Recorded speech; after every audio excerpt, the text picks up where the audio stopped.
नमस्ते। सबसे पहले तो मेरे जितने भी मुस्लिम भाई हैं उन्हें रमज़ान की बहुत मुबारक हो। तो टाइटल से आप लोगों को पता चल गया होगा कि रमज़ान का महीना चल रहा है, तो हमने जितनी भी पूरे साल में बॉडी बनाई है उसे मेंटेन कैसे करें, अपने जो मसल मास हमने इकट्ठा किया है उसे मेंटेन कैसे करें। तो इस वीडियो में हम बात करेंगे पूरी डिटेल में कि हमें क्या खाना चाहिए, क्या पीना चाहिए, क्या रेस्ट पीरियड होगा हमारा, कैसा ट्रेनिंग प्रोग्राम फॉलो करना चाहिए उस मसल मास को बचाने के लिए। वीडियो शुरू होने से पहले मैं अपने जितने मुस्लिम भाई जिम जाते हैं, जिन्होंने पूरा मसल मास पुट ऑन किया है, उन्हें सैल्यूट करूँगा, क्योंकि कितनी मेहनत लगती है वो मसल मास लाने में वो मुझे मालूम है।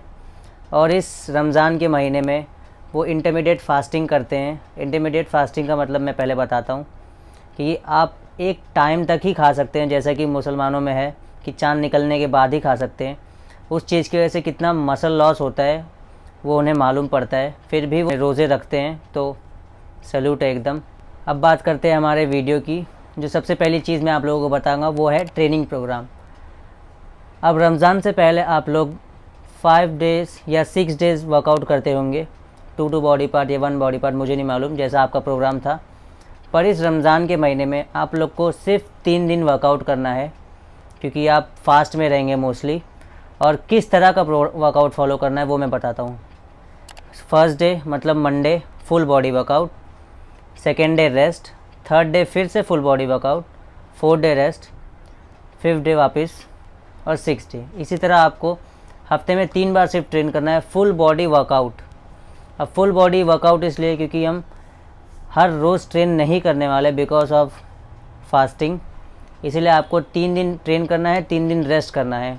अब मैं आप लोग को बताता हूँ आप लोगों को कितनी देर तक ट्रेन करना है। रमज़ान के महीने में आप लोगों को सिर्फ 1 घंटा ट्रेन करना है, उससे ज़्यादा नहीं, क्योंकि हम जो फास्टिंग करते हैं उन्हें एनर्जी बहुत ही कम मिलती है इस टाइम पे, क्योंकि वो पूरा दिन फास्ट रखते हैं। इसलिए आपको बस 1 घंटा वर्कआउट करना है या 45 मिनट्स, उससे ज़्यादा नहीं। अब बात करते हैं आप लोगों को किस टाइम पे वर्कआउट करना चाहिए।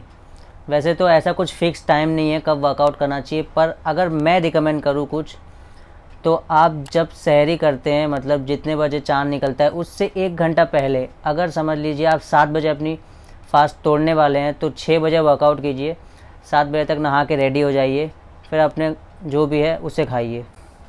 अब बात करते हैं वीडियो के सेकंड पार्ट की, और सबसे इम्पॉर्टेंट जो है वो है डाइट। अब आपके ऊपर डिपेंड करता है आप कब वर्कआउट करेंगे। मैं आप लोगों को एक डाइट बताता हूँ। अगर आप 7 बजे जो अपना फास्ट तोड़ रहे हैं उसमें सबसे पहले आपको लेना है वे प्रोटीन। अब जिनके पास नहीं है वो अंडे का भी यूज़ कर सकते हैं, और जिनके पास है वो वे प्रोटीन ले। वे प्रोटीन के साथ आपको खाना है 2 केले, फिर 250 ml ऑफ मिल्क, 5 आलमंड्स और 2 ब्रेड लेना है, जिस पे आप 1 टेबलस्पून पीनट बटर लगाएंगे। 1 टेबलस्पून का मतलब होता है 17 ग्राम, उस पर लगाइए और खाइए। अब बात करते हैं हमारे सेकेंड मील की, वो होगी 100 ग्राम चिकन ब्रेस्ट या फिर चिकन बिरयानी, जो आपको पसंद हो, क्योंकि ये रमज़ान का महीना है, एंजॉय भी करना है। चिकन या चिकन ब्रेस्ट या बिरयानी जो आपकी मनपसंद हो। अगर आप बिरयानी खा रहे हैं तो मेक श्योर कीजिए कि आप वाइट राइस के साथ नहीं, ब्राउन राइस के साथ खा रहे हो। और उसके साथ आएगा आपका 2 स्वीट पोटैटोज़ या फिर मैश पोटैटोज़। अब जिन्हें नहीं मालूम मैश पोटैटो क्या होता है, आपको आलू को गर्म करके उसे मीज लेना है और दही डालनी है, थोड़ा सा चाहिए तो शक्कर डाल लीजिए और उसे खाइए। अब बात करते हैं हमारे तीसरे मील की, जो लगभग 11 बजे होगी। उसमें सबसे पहले आपको खाना है 4 अंडे। अब किस तरह से खाना है वो सुनिए। आपके 3 एग वाइट्स होंगे, 1 होल एग होगा, जिसमें आपको हेल्दी फैट्स भी मिलेगा। उसके साथ आपको लेना है सीजनल फ्रूट, जो भी आपके पास अवेलेबल हो, केला, ऑरेंज, जो भी, वो आपके ऊपर है। फिर आता है ब्रेड और पीनट बटर। कितना? 3 ब्रेड लेना है, तीनों पे पीनट बटर लगाना है 1-1 चम्मच और खाना है। अब उसके साथ खाना है आपको डेट्स, मतलब आपके खजूर, मतलब रमज़ान है, खजूर होगा नहीं तो ऐसा हो ही नहीं सकता। 4-5 खजूर खाइए, पर खजूर को अलग से खाना जब लास्ट में। अब बात करते हैं हमारी चौथी मील की, जो आप लोग सुबह खाते हैं 5:30-5 बजे, क्योंकि मैं मुस्लिम नहीं हूँ तो मुझे उतना नॉलेज नहीं है उस बारे में कितने बजे खाते हैं, इसलिए वो आपके ऊपर आप कितने बजे खा रहे हैं। उसमें आप लेंगे 80 grams of oats with chopped banana. एक बनाना आपको लेना है, काट के उसको ओट्स में डाल लेना है। और 5 आलमंड्स होगा वो भी डाल लीजिएगा 1 कप कॉफ़ी के साथ। पर अगर आप इस खाने के बाद सोने जा रहे हैं तो कॉफ़ी मत लीजिएगा, कॉफ़ी को अवॉइड कीजिएगा, फिर आपको अपनी पहली मील में आप ले सकते हैं उसे। ये तो हो गई हमारी डाइट की बात। अब बात करते हैं रेस्ट पीरियड की। वैसे तो मुझे ये चीज़ बोलने की ज़रूरत नहीं है, पर मैं फिर भी आपको बता देता हूँ, क्योंकि रमज़ान में सब मोस्टली मुस्लिम सोते हैं ज़्यादातर, जिससे उन्हें भूख ना लगे। आपको कम से कम 8 से 9 घंटे सोने हैं। हाँ बिल्कुल, 8 से 9 घंटे।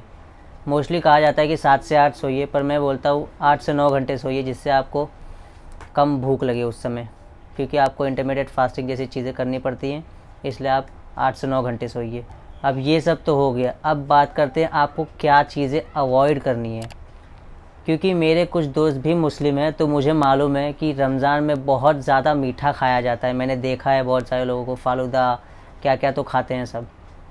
मैं ये नहीं बोल रहा कि आपको खाना नहीं है, बिल्कुल खाना है, रमज़ान का महीना है, फैमिली के साथ एंजॉय करना है, पर ट्राई कीजिए कि वो एक लिमिट में हो। अब ऐसा नहीं होना चाहिए कि आपकी हर मील में शुगर आ रहा है। ट्राई कीजिए 1-2 मील में हो, उससे ज़्यादा नहीं, जिससे आपकी मसल मांस रहे, उसकी क्वालिटी ख़राब ना हो। आपको फ्राइड फूड से भी थोड़ा दूर रहना है, जैसे आपका भजिया हो गया या ऐसी फ्रेंच फ्राइज़, ये सब चीज़ें हो गई वो। अब आपको तीसरी चीज़ जो अवॉइड करनी है वो है कॉफ़ी। कॉफ़ी एक लिमिट में लेनी है, मतलब किसी एक मील में ही आपको कॉफ़ी लेनी है, अगर आप कॉफ़ी पीते हैं तो। क्योंकि कॉफ़ी इसलिए मैं मना कर रहा हूँ क्योंकि कॉफ़ी से बहुत ज़्यादा आपका पसीना निकलता है। अगर आप कॉफ़ी ले रहे हैं तो ट्राई कीजिए आपके वर्कआउट के बाद लीजिए, या तो जब आप सोने नहीं वाले हैं, आपको मालूम है कि आप सोने नहीं वाले, तब लीजिए। अब कुछ इम्पॉर्टेंट चीज़ों की बात करते हैं, जैसे आपका वाटर इनटेक। वाटर इनटेक मुझे मालूम है एक लिमिट तक ही सब पी पाते हैं, तो इसीलिए आप भी 3 से 4 लीटर तक ट्राई कीजिएगा। मैं ये नहीं बोल रहा इस समय कि आपको पीना ही पीना है, ट्राई कीजिएगा कि 3 से 4 लीटर आप पी पाएँ। फिर उसके बाद आपका प्रोटीन इनटेक, जो मसल मैच्योरिटी में बहुत काम आता है, वो है आपका प्रोटीन इनटेक। क्योंकि आप लोग मुस्लिम हैं, आप लोगों के घर में कोई रिस्ट्रिक्शन नहीं होगी अंडे या चिकन खाने में, तो दबा के खाइए एकदम। और बहुत सारे वेजिटेबल्स और फ्रूट्स ट्राई मारने का मतलब है कि बहुत सारे वेजिटेबल और फ्रूट्स खाइए, जिससे आपको हाई फाइबर रहे, आपका पेट लंबे समय तक भरा रहे। तो यही थी आज की जितनी भी चीज़ें मैं बता सकता था आप लोगों को। क्योंकि मैं एक मुस्लिम नहीं हूँ, तो मुझे उतना अच्छे से नहीं मालूम, पर मैंने अपना बेस्ट ट्राई किया है कि मैं आप लोगों को चीज़ें बता सकूँ। तो क्या, अगर आप लोग को अच्छा लगा ये चीज़ें तो अपने दोस्तों के साथ शेयर कीजिएगा और चैनल को सब्सक्राइब कीजिए और कमेंट में बताइए मुझे कैसा लगा।